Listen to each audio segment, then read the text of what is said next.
What's up guys, I'm Phoenix Master 1 and welcome to my builds guide and unit review of Female Alear. So she's a 187 BST sword infantry unit and her preferred weapon, FEH, does give her -1 special cooldown and also gives her effects if she's at or above 25% HP. So she can get the charge status to herself and the support partners in 3 spaces for 1 turn. And this charge status, we have seen this before on the assault troop skill. So she has got this built into this weapon and she can also provide the charge status to the support partners. And charge status is basically going to be a cardinal movement of 3 spaces, which actually counts as warping. I'll be talking about it in detail in a moment. So with this charge status, she's able to move 3 spaces in the cardinal direction and also support an ally, which is going to be really helpful. And in the combat, she's able to get +5 to all of her stats and also debuffs opponent's speed and defense depending on the number of allies within 3 spaces, which are from distinct game titles ×4 and then by adding 4 to it. You can actually run a harmonic unit and this is going to be giving you full 12 debuff on the opponent because it counts as 2 titles because the harmonic units are from different titles. You can even run someone like Legendary Leaf, for example, who counts from Genealogy as well as Thracia, so he's going to be counting for 2 titles. It basically does state the titles whenever you click on the name of a unit. So Naga can also work out from 2 games as she's from New Mystery and also from Awakening. So basically that's what they mean by the distinct game titles, and Engage can also be one of them. But yeah, basically the easiest way to abuse this is by running harmonic units, as they are going to be from the different titles. But even then, if you don't run them, it's not really the hardest thing to get debuffs on the opponent using this effect. And then finally, she's able to get damage reduction up to 40% with her weapon. This weapon is going to be helping her be a speed demon with the speed debuffs that she can get, and also she has got base 46 speed, so she's the fastest sword infantry unit in the game, and she also has a super boon on it. She also has base 43 attacks, so she is absolutely not lacking when it comes to her offenses. And she's going to be a lot more bulky than she appears to be because of the damage reduction that she can get out of this weapon and also from her base kit in general. So this weapon is going to be helping her function as a god sword unit, who is going to be having a lot of damage reduction, and she's got the charge status which can make her a bit more unique and make her stand out compared to the other god sword units who are going to be very fast. She also has attack speed ideal 4 in her base kit, which is going to be giving her more speed and also close call 4. So this is the tier 4 version of the close call skill, which now inflicts -4 speed and defense debuff on the foe in combat, and it also has phantom speed 1.5 built into it.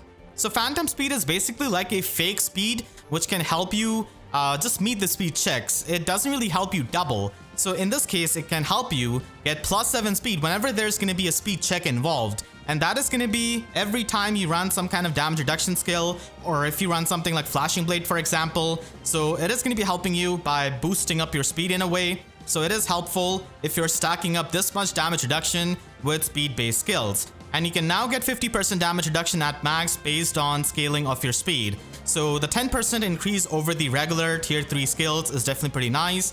And then it does has the hit and run effect, which close call also has. So this is going to be a really good skill for her because the phantom speed is going to be extremely helpful for not only speed smoke 4 but also for her weapon for getting more damage reduction and, you know, just doubling down on her status as the speed demon and getting the consistent damage reduction.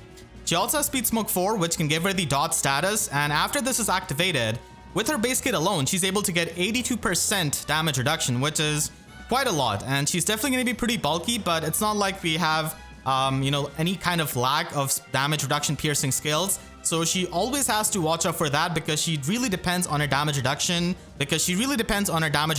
for her bulk in a way. Now moving back to her preferred weapon, the reason why Alear is going to be standing out is because of her charge status.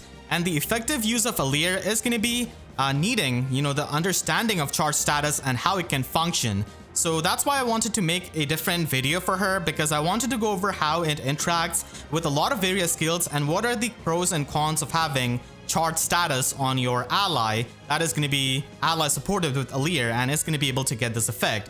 So first of all, even if you do not ally support her with anyone, she's still going to be able to get the charge status and she is going to be able to make use of it. So it's not like you need to have an ally support to get this on Alear herself. So that is pretty good, but keep in mind that the AI is not going to be able to work out with the ally support. And you can easily give this to someone like Fallen Edelgard who's not able to inherit the Assault Troop skill, and this can definitely be used in that way because even range armor units which want to function in the player phase, which are not that many after save skills, can definitely make use of this skill. I've seen many people not really like the save skill being recommended on every armor unit ever, so if you want to function with a player phase armor unit, then this skill can definitely help you with that, as you're going to be able to get the extra movement. And this actually completely ignores the gravity effect because it's a teleporting skill. So the light blue spots that you can see are basically the teleportation.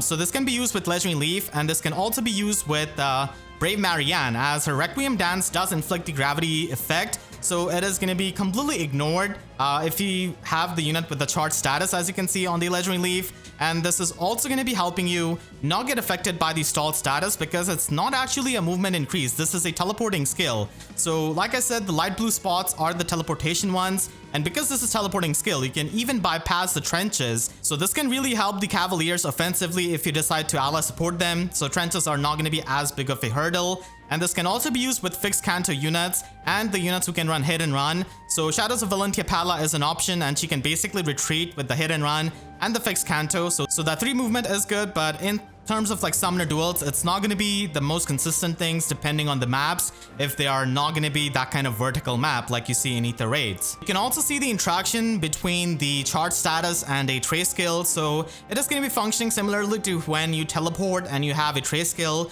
So here Constance still has 1 movement left, but she's not going to be able to trigger her far trace skill because the movement that she got was from teleporting. And if you have Neo Trace skill, then it is going to be your remaining movement to be used as Canto. So that's why it does prefer having the fixed Canto users like E3, for example. So here, even though she is gravitated, she can still move 3 spaces, and the light blue squares are the ones where she's going to be teleporting with the charge status. And even despite teleporting, she's going to be able to make use of the fixed Canto. This can also be used for Gale Force strategies in Aether Raids offense, and Brave Crom is simply going to be smirking every time there's some kind of status he can copy, and this is definitely one of them. You can actually have multiple assault troop users on the same map, which is going to be really helpful in player phase strategies.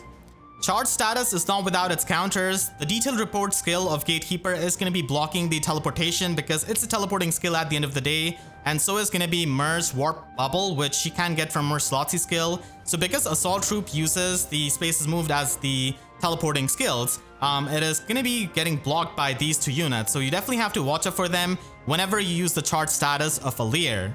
Alear could be used with a budget build if you want to just build her up, and null follow-up is definitely something she appreciates as her sacred seal because she doesn't have null follow-up from her weapon, which is going to be a really important part of functioning as a fast unit in the modern times. So just having the speed and the damage reduction is definitely not enough. You need to stop the auto follow-up attacks, and you also need to make the follow-up attacks on the follow-up negation unit. So if you can outsource the null follow-up, that's pretty good, and you can then just run attack speed solo sacred seal, but if not, then null follow-up sacred seal is always there.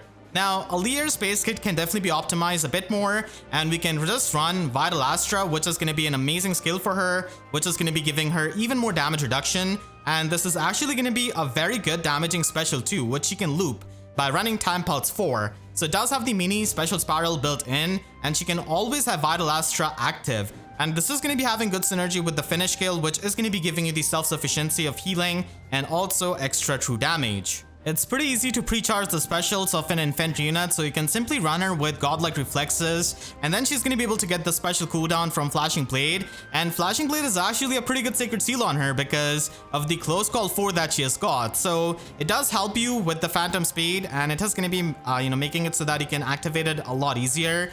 And all this damage reduction that she's got is completely pierceable.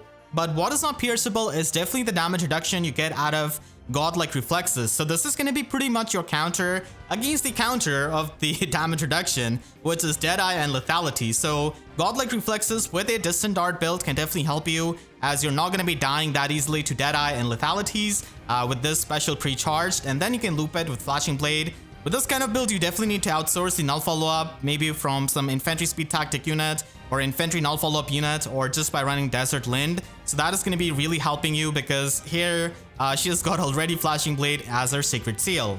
Like I was showcasing before when talking about the charge status, you can definitely use this in Aether Raids offense with a Gale Force strategy, and you can run multiple units with the charge status now with Summer Edelgard, with Brave Crom, copying the status from another ally who has got the ally support of Alear. So you can basically have like 4 units with the charged status, and that is going to be really, really solid, especially on the vertical maps of Aether Raids. Of course, it's not going to be the most ideal thing in many situations, as you can only move in the cardinal direction, but still this is going to be helping you with the movement and the mobility, and that can be really helpful against a cav line or a lot of the Emblem teams. So having multiple initiators is going to be something I would run if I had Alear to be run on a Gale Force team, and that's pretty much how you can use and have a lot of fun with the charge status and the movement that it provides. But of course, watch out for gatekeepers, which might be annoying, and especially depending on how well his weapon refine does, he's going to be probably either not really going to be that common, or he's going to be getting really common, because he is going to be able to stop a lot of the Gale Force strategies, which is going to be the pain point of many of the cav lines or many of the Emblem teams, which don't really have a way of stopping the player phase strategies from running them over.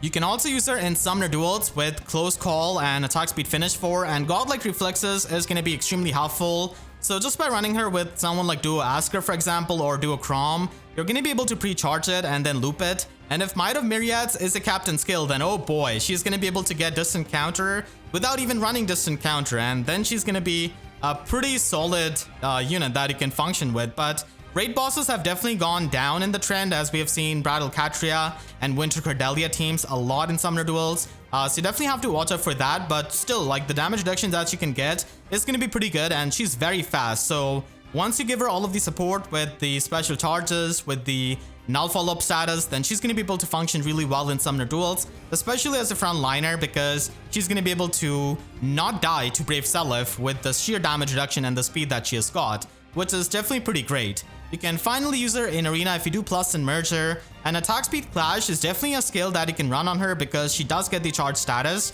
so she's going to be able to get the attack and speed debuff neutralization with it, and you can just loop the Vital Astra by using Time Pulse 4. So by having all of the 300 SP passives, you can basically score like a 195 BST unit. Make sure to share this video with your friends if they're trying to build up Alear, and if you enjoyed this video, then please be sure to leave a like and a comment. Helps me tremendously, and if you really enjoyed, you could always support me directly by using super thanks or by becoming a YouTube member down below. And for more FEH videos, make sure to subscribe and hit the notification bell, because YouTube sub boxes are about as functional as charge status against Gatekeeper and Legendary Myr. So with that said, I'll see you guys next time. Thank you so much for watching and have a great day.